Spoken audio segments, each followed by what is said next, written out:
Luc et Rose se sont rencontrés dans une petite ville d'Afrique de l'Ouest où les rêves semblaient souvent étouffés par la réalité brutale de la pauvreté. Luc, ambitieux et déterminé, rêvait d'étudier en Europe pour devenir ingénieur. Rose, douce et aimante, était prête à tout pour soutenir celui qu'elle aimait. Leur amour était pur, mais les épreuves de la vie allaient bientôt mettre leur relation à l'épreuve.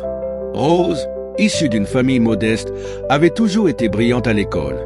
Elle rêvait de devenir médecin, mais ses parents ne pouvaient pas se permettre de payer ses études. Quand Luc a partagé son rêve d'étudier en Europe, Rose a vu en lui une lueur d'espoir. Elle a décidé de mettre ses propres rêves de côté pour l'aider.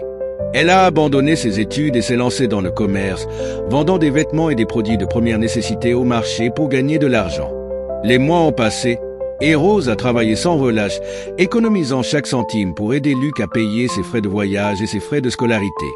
Elle a enduré les moqueries de ses amis et les reproches de sa famille, qui ne comprenaient pas pourquoi elle sacrifiait tout pour un homme. Mais Rose croyait en Luc. Elle croyait en leur amour. Le jour du départ de Luc est enfin arrivé. À l'aéroport, Rose lui a serré la main avec émotion, les larmes aux yeux. « Je t'attendrai, Luc. Promets-moi que tu reviendras pour moi », a-t-elle murmuré. Luc, les yeux brillants de détermination, lui a promis qu'il reviendrait et qu'il se marierait une fois qu'il aurait réussi. Les premiers mois ont été difficiles pour Luc en Europe. Il devait s'adapter à une nouvelle culture, apprendre une nouvelle langue et faire face à la solitude. Mais il se souvenait des sacrifices de Rose et cela le poussait à travailler encore plus dur. Pendant ce temps, Rose continuait à travailler au marché, envoyant de l'argent à Luc chaque fois qu'elle le pouvait. Elle vivait modestement, économisant chaque centime pour lui. Au fil du temps, Luc a commencé à s'intégrer dans son nouvel environnement. Il a rencontré Lydie, une étudiante française brillante et sophistiquée, lors d'un événement universitaire. Lydie était tout ce que Rose n'était pas, diplômée, cultivée et issue d'un milieu aisé. Luc a été attiré par son intelligence et son charme.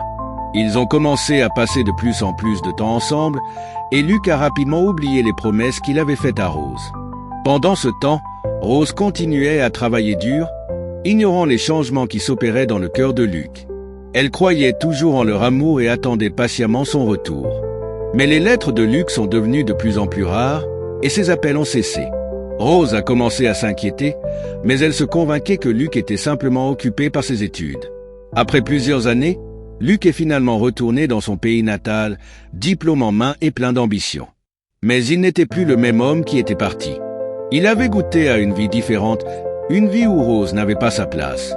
Quand il a revu Rose, il a été choqué par son apparence. Elle avait vieilli prématurément, ses mains étaient rugueuses à force de travailler, et elle n'avait plus la vivacité d'esprit qu'il avait connue. Luc a réalisé que Rose n'avait aucun diplôme, qu'elle était analphabète et qu'elle ne correspondait plus à l'image de la femme qu'il voulait à ses côtés. Il a commencé à se sentir gêné par elle, honteux de leur passé commun. Il a décidé de mettre fin à leur relation, mais il ne savait pas comment le faire. Un soir, Luc a invité Rose à dîner dans un restaurant chic. Rose, heureuse de le revoir, s'est habillée de son mieux, espérant retrouver l'amour qu'ils partageaient autrefois. Mais dès qu'ils se sont assis, Luc a évité son regard. Il a finalement rompu le silence en lui disant qu'il ne pouvait plus continuer leur relation. « Rose, tu as été une grande partie de ma vie, mais nous avons évolué dans des directions différentes. Je ne peux pas t'épouser. Tu n'as pas de diplôme, tu n'as pas d'éducation. Ce n'est pas le genre de femme que je veux à mes côtés, a-t-il déclaré froidement. Rose, les larmes aux yeux, a essayé de lui rappeler tout ce qu'elle avait sacrifié pour lui. J'ai abandonné mes études pour toi, Luc. J'ai travaillé dur pour t'envoyer de l'argent. J'ai cru en toi quand personne d'autre ne le faisait. Et maintenant, tu me rejettes. Luc, insensible à sa douleur, a sorti une enveloppe remplie d'argent. Prends ça, Rose. C'est pour tout ce que tu as fait pour moi. Mais s'il te plaît, passe à autre chose. Je vais épouser Lydie. Rose, dévastée, a pris l'enveloppe et est partie en courant. Elle s'est retrouvée seule, trahie par celui qu'elle aimait le plus au monde. Elle a réalisé qu'elle avait tout perdu, ses rêves, sa famille et maintenant son amour. Elle a erré dans les rues, pleurant jusqu'à ce qu'elle n'ait plus de larmes. Pendant ce temps, Luc a épousé Lydie et a commencé une nouvelle vie en Europe. Mais malgré son succès, il ne pouvait pas oublier le visage de Rose. Il a commencé à se sentir coupable, réalisant qu'il avait trahi la personne qui l'avait le plus soutenu. Des années plus tard, Luc a finalement décidé de retourner dans son pays natal pour faire face à son passé. Il a cherché Rose et l'a trouvée vivant modestement, mais avec dignité. Il s'est excusé pour tout ce qu'il lui avait fait, lui demandant pardon pour son ingratitude. Rose, bien que blessée, a choisi de lui pardonner. « Tu m'as fait beaucoup de mal, Luc, mais je ne peux pas vivre avec de la haine dans mon cœur. Je te pardonne, mais je ne pourrai jamais oublier. » Luc, les larmes aux yeux, a réalisé qu'il avait perdu quelque chose de précieux, l'amour pur et désintéressé de Rose. Il est reparti en Europe, mais cette fois avec un cœur lourd de regrets. Pensez-vous que Luc a eu raison de rejeter Rose après tout ce qu'elle a fait pour lui? Pourquoi ou pourquoi pas?